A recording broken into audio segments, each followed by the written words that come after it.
Kamran academy classes में आप सबका स्वागत है, इस्तकबाल है, वेलकम है। आज के इस वीडियो में हम बी ऑनर्स कोरियन लैंग्वेज का जो एंट्रेंस पेपर है 2020 का और ये सेट सी है, उसी को हम डिस्कस करेंगे क्योंकि एग्ज़ाम जो है 2 अगस्त को कंडक्ट किया जाएगा और मैं ये उम्मीद करता हूँ कि आप सबका एंट्रेंस बहुत ज़्यादा अच्छा हो। तो कोशिश शुरू करते हैं। आज का जो सबसे पहला क्वेश्चन है वो ये है, what does south Korea exports most. सबसे ज़्यादा साउथ कोरिया से किस चीज़ का एक्सपोर्ट की जाती है? तो इसका जो करेक्ट आंसर है वह है ऑप्शन है, इलेक्ट्रॉनिक गुड्स की सबसे ज़्यादा वहाँ से सप्लाई होती है all over the world. Question number 2, how many provinces are there in South Korea. तो इसका जो करेक्ट आंसर है वह है ऑप्शन ए, 9 प्रोविंसेस है साउथ कोरिया में। What is the name of first women president of South Korea. तो अगर हम फर्स्ट वुमेन प्रेसिडेंट के बारे में बात करते हैं साउथ कोरिया के बारे में तो वह है option B, Park Geun Hye. ये जो है वहाँ के सबसे पहली मर्तबा जो है वहाँ की प्रेसिडेंट महिला बनी थी। क्वेश्चन नंबर, तो इसका जो करेक्ट आंसर हो जाएगा वह है पार्क ग्योन हाई, सबसे पहली मर्तबा वहाँ की पहली औरत है जो वहाँ की राष्ट्रपति बनी थी। Question number 4, in chemistry how many states of matter exist. तो इसका जो करेक्ट आंसर है वह है ऑप्शन ए, 5 मैटर एग्जिस्ट करते हैं केमिस्ट्री में।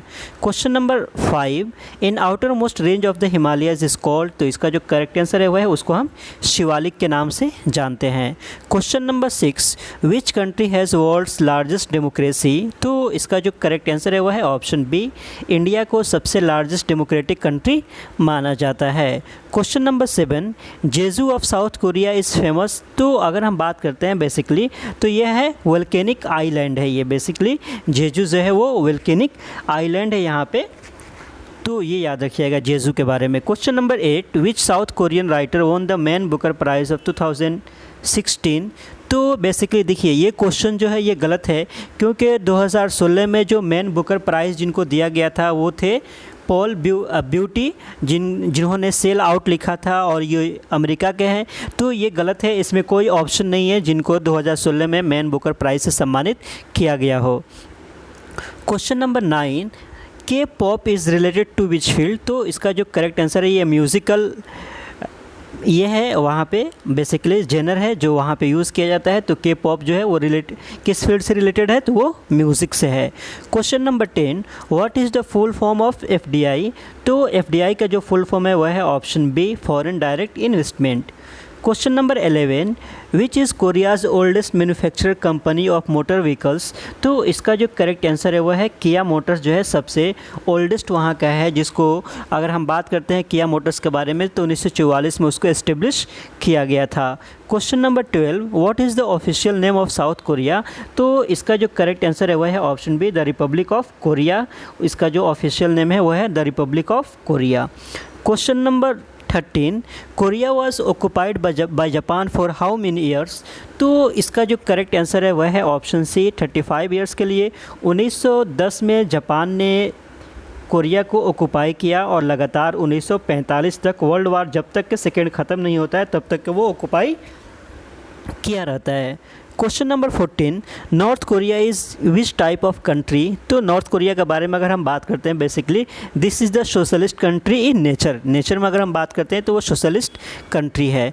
Question number 15, who was the founder of north Korea. North Korea के फाउंडर कौन है। तो अगर हम फाउंडर के बारे में बात करते हैं तो बेसिकली ये जो है किम सेकेंड सोंग जो है इनको वहाँ का फाउंडर माना जाता है। किम सेकेंड सोंग को वहाँ का फाउंडर माना जाता है, तो ये याद रखिएगा। Question number 16, which of south Korean president वोन नोबेल पीस प्राइज़। तो इसका जो करेक्ट आंसर है वह है ऑप्शन डी, किम दाई जंग जो है जिनको 2000 में नोबेल पीस प्राइज़ से सम्मानित किया गया था और इन्होंने अपने कंट्री के इकोनॉमिक डेवलपमेंट के लिए बहुत ज़्यादा काम किया है। Question number 17, which country has largest military institutions in the world. तो इसका जो करेक्ट आंसर है वह है option D, China. Question number 18, India south Korea diplomatic relation establish in which year. तो इसका जो करेक्ट आंसर है वह है ऑप्शन, बेसिकली हम इसके करेक्ट आंसर के बारे में बात करते हैं तो इसका जो करेक्ट आंसर है वह है ऑप्शन ए, साउथ 1973 में हिंदुस्तान का साउथ कोरिया के साथ डिप्लोमेटिक रिलेशन इस्टेब्लिश हुआ। Question number 19, NGT stands for, तो एनजीटी का जो फुल फॉर्म है वह है national green tribunal. Question number 20, what is the name of the famous lake in Kashmir, तो इसका जो करेक्ट आंसर है वह है ऑप्शन ए, डल लेक जो है बहुत ज़्यादा फेमस है कश्मीर में, तो करेक्ट आंसर जो हो जाएगा वह है option A. Question number 21, who is the current vice president of India, तो इसका जो करेक्ट आंसर हो जाएगा बेसिकली वह है वेंकैया नायडू जो है अभी हिंदुस्तान के वाइस प्रेसिडेंट है, और रामनाथ कोविंद जो है वो हिंदुस्तान के राष्ट्रपति हैं। Question number 22, what is the name of president house of South Korea, south Korea के राष्ट्रपति जो रहायशगाह है उसको किस नाम से जानते हैं, तो इसका जो करेक्ट आंसर है वह है option D, the Blue House. Question number 23, what is 38 parallel stands for, तो इसका जो करेक्ट आंसर हो जाएगा यह है option B, border between North Korea and South Korea के दरमियान में ये एक इंटरनेशनल बाउंड्री लाइन है। Question number 24, what is the currency name of South Korea, तो इसका जो करेक्ट आंसर है वह है option D, won. Basically South Korea और नॉर्थ कोरिया दोनों के जो करेंसी के नाम है वो वॉन ही है, WON।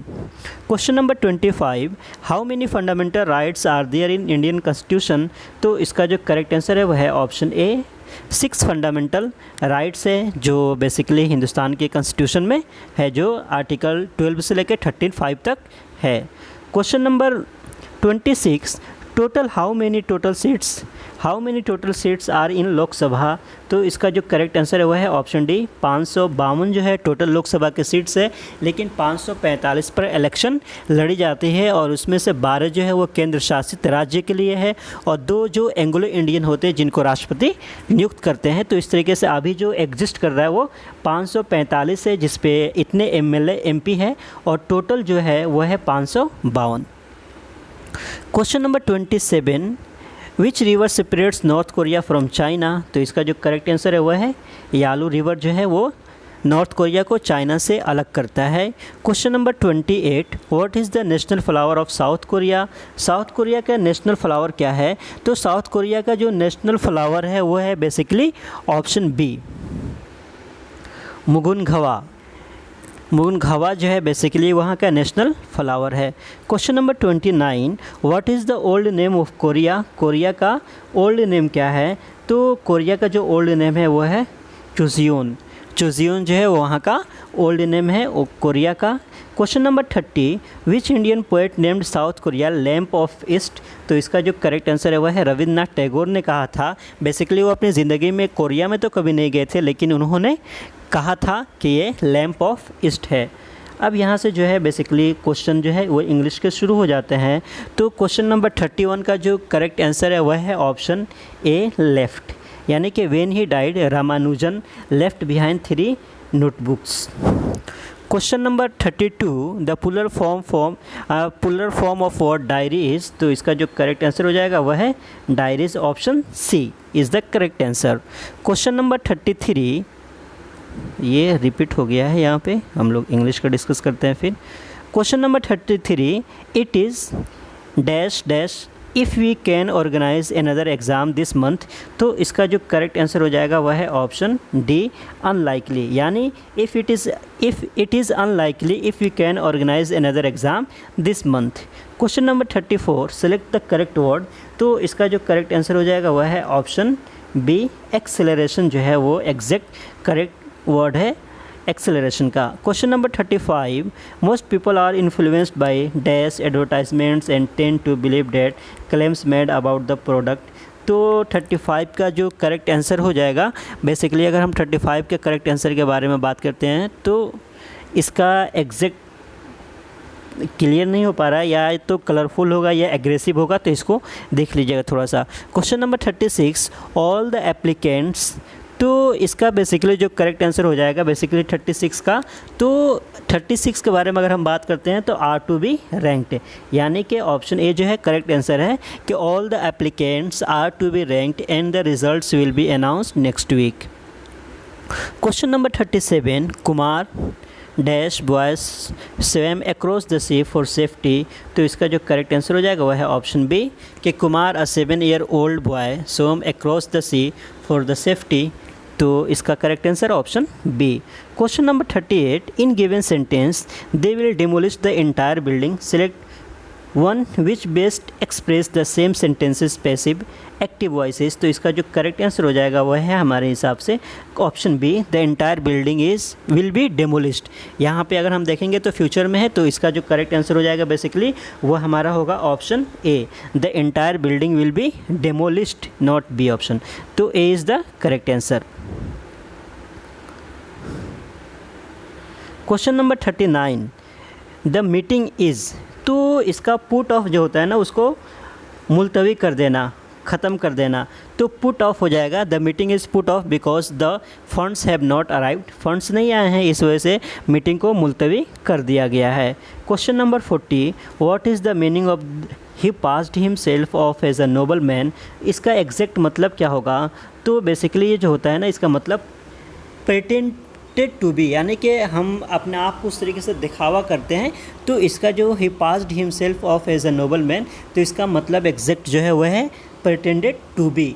तो ये है 40 ऑब्जेक्टिव क्वेश्चन। सब्जेक्टिव पे भी आपको बहुत ज़्यादा फोकस करना होगा क्योंकि वो सबसे ज़्यादा इम्पोर्टेंट है, और फिर जो है उस पर भी आपको फोकस करना होगा। मैं ये उम्मीद करता हूँ कि आप सबका इंटरेस्ट बहुत ज़्यादा अच्छा होगा। All the best. और आप अपने आप को मज़ीद अपडेट रखने के लिए इसी तरह के वीडियोज़ के लिए मेरे यूट्यूब चैनल को लाइक एंड सब्सक्राइब कर सकते हैं। Once again thank you so much.